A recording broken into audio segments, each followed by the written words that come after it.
Hai, halo semua. Apa kabar kalian? Semoga sehat selalu ya. Video kali ini kita akan membahas kasus pembunuhan yang terjadi di Camden County, North Carolina, di mana Katie Bonney yang berusia 19 tahun ditemukan terbunuh secara brutal dengan 27 tembakan di sekitar tubuh dan kepalanya pada 21 November 1987. Sekitar pukul 19.00 pada tanggal 21 November 1987, putri Tom Bonney, Katie Bonney, pulang dari toko kelontong bersama ibunya, Dorothy Bonney, dan saudara perempuannya, Susan Bonney. Ketika mereka masuk ke dalam rumah, Tom sedang berbicara di telepon dengan seorang pria bernama John. Tom kemudian memberitahu Dorothy dan Susan bahwa dia akan membawa Katie bersamanya untuk melihat sebuah mobil yang akan dijual. Kira-kira 2 jam kemudian, Tom kembali ke rumah dan menanyakan keberadaan Katie, tetapi tidak ada seorang pun yang melihatnya. Pada pagi hari, tanggal 22 November, Tom Bonney pergi ke Departemen Kepolisian Chesapeake dan melaporkan bahwa putrinya Katie Bonney menghilang. Dia melaporkan bahwa pada malam sebelumnya, ia membawa Katie ke toko 7-Eleven menggunakan truknya untuk bertemu dengan seorang pria yang dikenal Katie bernama John, yang ingin menjual mobil Chevrolet Blazer-nya. Katie pergi untuk test drive dengan John sekitar jam 9 malam dan tidak pernah kembali. Bonney menyatakan bahwa dia tidak curiga sampai keesokan paginya, karena putrinya pernah keluar sepanjang malam sebelumnya. Polisi mengatakan kepadanya bahwa karena Katie sudah dewasa, laporan orang hilang hanya dapat diajukan setelah 24 jam. Tom Bonney menelepon polisi lagi sebelum jam 7 malam, menyatakan bahwa Katie masih hilang. Seorang petugas kemudian pergi ke rumah keluarga Bonney, dan Tom Bonney mengulangi versinya tentang kejadian tersebut. Pada 22 November 1987, Wesley Lindquist mengemudikan truknya dari Chesapeake, Virginia ke pinggiran Elizabeth City, North Carolina. Setelah ia berbalik dan kembali ke Virginia di Highway 17, Lindquist berhenti di dekat jalur negara bagian Virginia, North Carolina, di sepanjang kanal rawa suram dan tinggal di sana beberapa jam.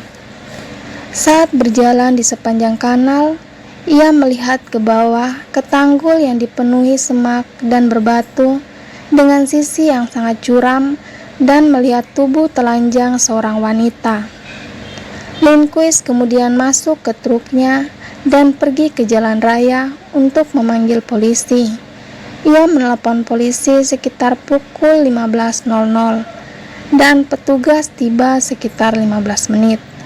Pakaian dalam bernoda darah dengan bagian bawah robek ditemukan di dekat tubuh mayat tersebut. Wajahnya rusak parah dan ditemukan luka tembak di kepala dan tubuhnya. Petugas yang pergi ke rumah Tom Bonney menerima telepon tentang mayat yang ditemukan dan meminta SIM Katie dari keluarga Bonney untuk membantu mengidentifikasi mayat tersebut. Kemudian, pada malam itu, polisi menelepon ke rumah Bonney menanyakan apakah mereka bisa datang dan mengambil fotonya untuk dibandingkan. Namun, Tom Bonney memberitahu polisi bahwa sudah larut malam dan mereka harus menunggu hingga keesokan paginya untuk datang dan mengambil foto. Pada hari Senin 23 November 1987, Detektif Williams berbicara dengan Tom di tempat kerjanya. Saat itu, Tom memberitahu petugas bahwa Katie telah berpacaran dengan John Honskin, salah satu mantan karyawan Tom yang sudah menikah. Tom telah memecat Honskin sekitar 10 hari sebelumnya. Tom kemudian melaporkan bahwa dia telah memeriksa kamar Katie dan menemukan sebuah surat di buku hariannya. Surat itu mengejutkan Tom karena berisi hal yang sangat vulgar. Dalam surat itu, Katie menulis tentang perselingkuhannya dengan pria yang sudah menikah dan hubungan seksual sebelumnya. Tom mengulangi versinya tentang apa yang terjadi di toko 7-Eleven pada malam Katie menghilang. Malam itu, Detektif Williams dan petugas lainnya kembali ke kediaman Bonney untuk mengambil sidik jari di kamar Katie. Selama penggeledahan kamar Katie pada 24 November 1987, petugas menemukan beberapa majalah dewasa dan sepasang borgol di lemarinya. Pada Rabu 25 November 1987, mayat yang ditemukan diidentifikasi sebagai Katie Bonney dengan mencocokkan sidik jari mayat tersebut dengan yang diambil dari kamar Katie. Otopsi mengidentifikasi total 27 luka tembak di kepala, tubuh, dan kaki Katie. Beberapa di antaranya terjadi setelah kematian. Tubuhnya tidak menunjukkan bukti aktivitas seksual. Noda darah di pakaian yang ditemukan di tubuh cocok dengan golongan darah Katie. Ketika Tom diberitahui tentang hal ini, dia menjadi sangat kesal, mulai berteriak dan jatuh ke lantai. Akibatnya, para medis dipanggil untuk membantunya. Pada hari Jumat, 27 November 1987, Detektif Robert Costello dari Departemen Kepolisian Chesapeake berbicara dengan Tom. Tom memberikan gambaran tentang pria bernama John untuk keperluan penyidikan. Pada malam yang sama, Detektif Williams berbicara dengan Tom tentang insiden mobil Chevy Blazer tersebut. Namun dalam kesempatan ini, Tom menyatakan bahwa ia sedang mengendarai mobil Chevrolet-nya ketika ia dan Katie pergi ke toko 7-Eleven, di mana pada tanggal 22 November, Tom memberi laporan bahwa dia dan Katie pergi menggunakan truknya. Tom juga melaporkan bahwa senapan kaliber 22 miliknya telah dicuri dari truknya bersamaan pada saat ia memecat John Honskin. Pada hari Senin 30 November 1987, Tom memberitahu Detektif Williams bahwa beberapa hari sebelumnya ia telah menjual Chevrolet miliknya kepada seorang pria kulit hitam yang bekerja di tempat barang rongsokan. Alhasil, Detektif Williams pun mulai mencari mobil tersebut. Pada Desember 1987, kakak perempuan Katie, Susan Bonney, memberitahu polisi bahwa ia meninggalkan rumah tidak lama setelah Katie dan Tom pergi pada tanggal 21 November dan pergi ke 7-Eleven, di mana dia melihat Katie dan Tom di tempat parkir. Malam itu, Susan pergi mencari Katie ke 7-Eleven dan dia merasa aneh bahwa ayahnya tidak keluar mencari Katie. Ia juga pada saat itu melihat ke dalam mobil Chevrolet mereka dan menemukan darah di dalamnya. Susan memberitahu ibunya, tetapi dia dan ibunya tidak bertanya kepada Tom tentang hal itu dan berasumsi bahwa itu berasal dari hewan. Detektif William selanjutnya bertemu dengan Tom pada hari Kamis 3 Desember 1987 ketika Tom datang ke kantor polisi untuk melihat beberapa foto. Sekali lagi, Tom mengatakan ia mengendarai Chevrolet ke toko 7-Eleven dan bukan truk. Tom kembali diwawancarai pada hari Jumat 4 Desember 1987. Tom ditanyai oleh Detektif William apakah ia memiliki pistol berkaliber 22.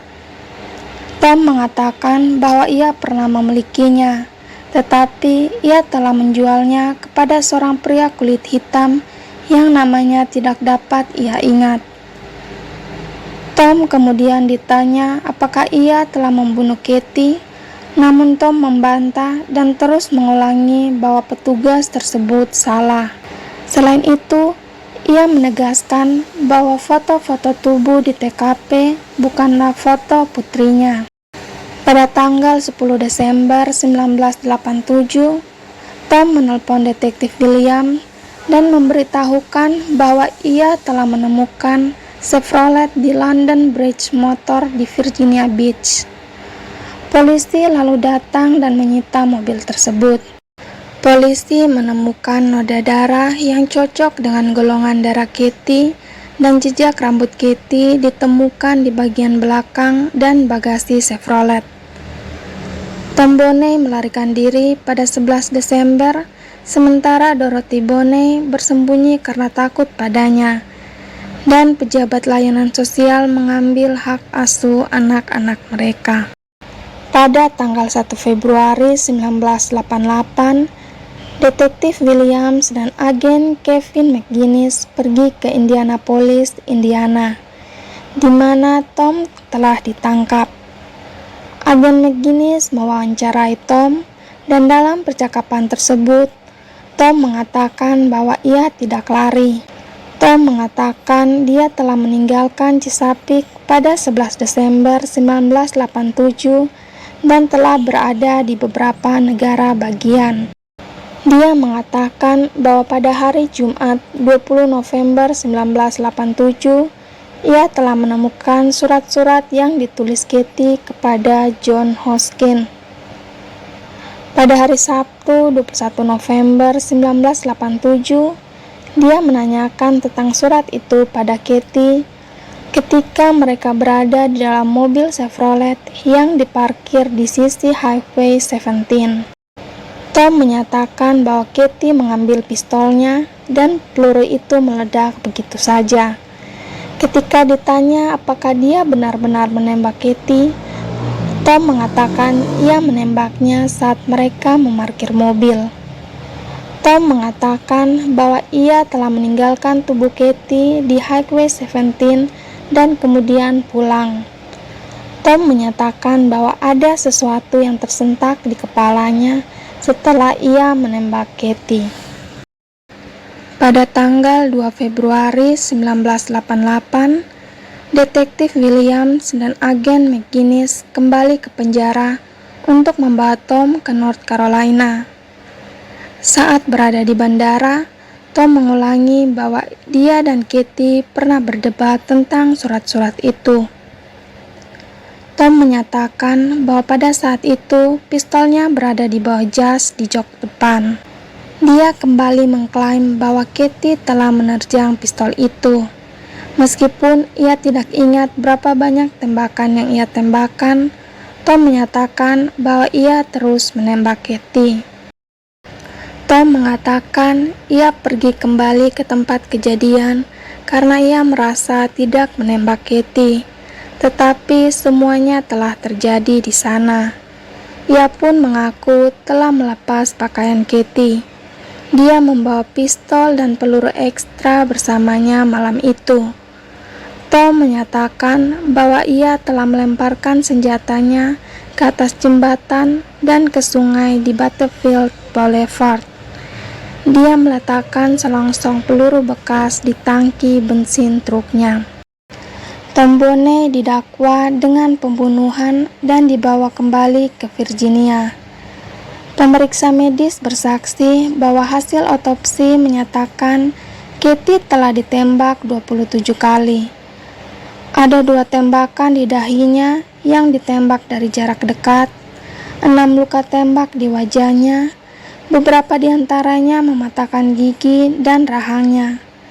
Ada 3 tembakan di lehernya, 10 tembakan di dadanya, 7 diantaranya di dekat payudara kiri, dan 4 diantaranya menusuk jantungnya. Ada juga 6 tembakan ke kaki bagian bawahnya.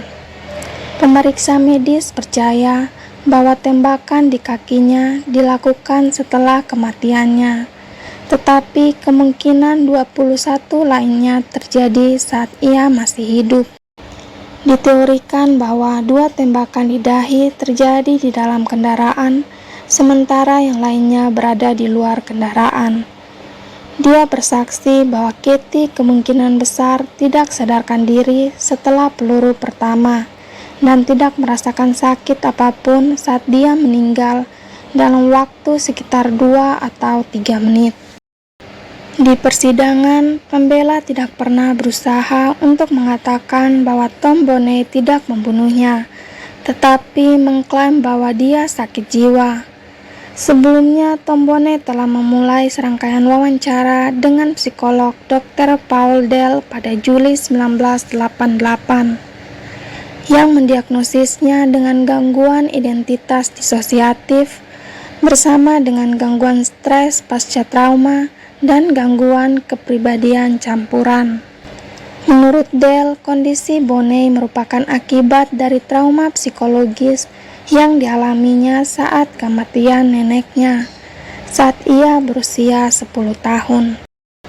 Dengan menggunakan hipnotis, Dell mengidentifikasi 10 kepribadian terpisah pada Boney, yaitu Tom yang merupakan kepribadian tuan rumah, Satan, Mami, Demian, Viking, Tommy, Hitman, pengkhotbah, Ayah, dan Katie. Masing-masing memiliki fungsi yang memungkinkan Boney mengatasi trauma yang ia alami.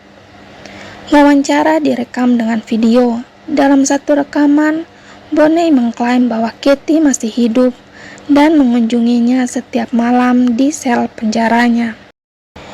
Persidangan pertama terhadap Tom Boney dimulai di Elizabeth City, North Carolina pada 17 Oktober 1988. Sebagian besar proses pengadilan berkisar seputar kondisi mentalnya, dan rekaman video sesi dengan Dell disajikan sebagai bukti. Pengacaranya yang ditunjuk pengadilan berpendapat ia tidak bersalah dengan alasan kegilaan karena ia menderita gangguan identitas disosiatif. Pada saat pembunuhan, kepribadian yang disebut sebagai Demian, ditandai dengan kemarahan buta, telah memegang kendali dan percaya ia menembak ayah Boney yang kasar. Menurut Dell, Boney tidak mampu memahami tindakannya atau konsekuensinya dan tidak dapat membedakan yang benar dan yang salah pada saat itu. Philip Kunz, seorang psikiater yang ditunjuk oleh jaksa penuntut yang telah meninjau sekitar 13 jam rekaman video sesi Boney dengan Dell, tetapi belum mewawancarai Boney dan tidak membuat diagnosis, mengkritik metode Dell dalam banyak hal. Menurutnya, Dell tidak melakukan wawancara psikiatris yang tepat pada awalnya, membiarkan Boney mengoceh, mengajukan pertanyaan-pertanyaan yang mengarahkan kepadanya, dan secara tidak tepat menyarankan kepada Boney bahwa dia mungkin memiliki kepribadian lain ketika Boney berada di bawah hipnotis. Menurut Kunz, kematian anggota keluarga tidak cukup untuk menyebabkan gangguan identitas disosiatif, tetapi gejalanya bisa saja disebabkan oleh hipnotis. Seorang dokter yang merawat Tom Boney di rumah sakit pada awal Oktober 1988 bersaksi bahwa Tom Boney menunjukkan gejala yang sesuai dengan diagnosis Dell. Namun menurutnya, Tom memang mengetahui sifat dan kualitas tindakannya dan perbedaan antara benar dan salah ketika dia membunuh putrinya. Juri memutuskan Tom Boney bersalah atas pembunuhan tingkat pertama pada 25 November 1988 setelah persidangan 7 minggu dan menjatuhkan hukuman mati pada 30 November. Tom Boney mengajukan banding atas putusan tersebut dan Mahkamah Agung North Carolina membatalkan hukuman mati pada 12 Juni 1991. Meskipun vonis pembunuhan tersebut dikuatkan, pengadilan menemukan bahwa pembela telah memberikan bukti kuat tentang faktor-faktor yang meringankan, termasuk gangguan identitas disosiatif, dan bahwa juri dalam persidangan awal telah diinstruksikan secara tidak tepat dalam pertimbangannya terhadap hukuman mati. Kasus ini dikembalikan ke Pengadilan Tinggi Kabupaten Camden menunggu pemeriksaan psikiatris terhadap Tom Bonney. Setelah Bonney dinyatakan kompeten untuk diadili, sidang pembatalan dimulai di Pengadilan Tinggi Kowan pada 24 Agustus 1992. Karena kesalahan Bonney telah ditetapkan, juri baru hanya untuk memperbaiki hukuman. Sidang dibatalkan setelah emosi Tom meledak di ruang sidang, memaksa hakim untuk menyatakan pembatalan persidangan. Pengacara Tom mengklaim Tom tidak kompeten untuk diadili dan tidak memahami prosesnya. Hakim memerintahkan babak baru perawatan psikiatri untuk Tom Bonney, menangguhkan proses lebih lanjut sampai Bonney dinyatakan kompeten untuk menjalani persidangan lain. Bonney akhirnya dijatuhi hukuman penjara seumur hidup oleh Pengadilan Tinggi Camden County pada 16 Oktober 2007. Gimana nih guys menurut kalian tentang kasus ini? Apakah Tom Bonney benar-benar memiliki kepribadian ganda? Ataukah hanya akal-akalannya saja agar tidak menerima hukuman mati? Sekian video kali ini, jangan lupa like, comment, and subscribe. Semoga hari kalian menyenangkan. Bye!